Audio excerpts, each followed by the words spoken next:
En couple avec le célèbre dirigeant de médias Denis Oliven depuis 2009, Inès de la Fressange partage une maison avec son compagnon au-dessus de laquelle elle a installé une garçonnière, comme l'a dévoilé le magazine Elle ce jeudi 7 septembre 2023. Visage incontournable du milieu de la mode depuis maintenant plusieurs décennies, Inès de la Fressange possède l'une des plus belles carrières de l'histoire du mannequinat. Côté vie privée, l'ancienne égérie de la marque Chanel a vécu en couple avec l'homme d'affaires et marchand d'art italien Luigi D'Urso durant de longues années. Après leur mariage en 1990, ils sont devenus les parents de 2 filles. La première, baptisée Naïne Marie, est née le 27 février 1994, tandis que la seconde, prénommée Violette Marie, a vu le jour le 6 août 1999.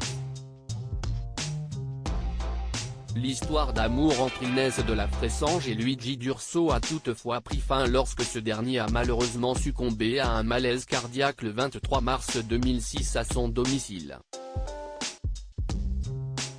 3 ans après la mort de son mari, qui était âgé de seulement 55 ans, Inès de la Fressange a retrouvé l'amour dans les bras du puissant dirigeant de médias Denis Oliven.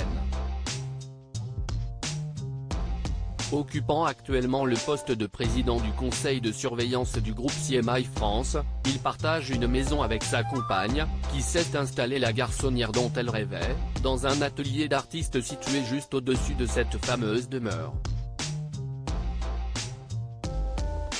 Repérée par Karl Lagerfeld originaire du département du Var, Inès de la Fressange s'est révélée au grand public dans les années 80. Mannequin de profession, elle fut choisie par le regretté Karl Lagerfeld pour devenir l'égérie de la maison de haute couture Chanel en 1983. Disposant d'un contrat d'exclusivité avec la marque à ce moment-là, elle est rapidement devenue une icône populaire de la mode, ce qui est toujours le cas aujourd'hui. Désormais âgée de 66 ans, Inès de la Fressange est encore réclamée par certains grands noms de la mode pour sublimer leurs créations sur les podiums. Elle a ainsi défilé sur 2 podiums différents lors de la semaine de la couture en juillet 2023. Dans les pages du magazine Elle, dont elle a fait la couverture pour la 17e fois de sa carrière ce jeudi 7 septembre 2023, Inès de la Fressange a dévoilé les détails de son grand retour sur les podiums. En février dernier, mon agent m'a fait savoir que Balenciaga souhaitait me booker pour sa prochaine collection. J'ai été assez surprise et un peu flattée, j'avoue.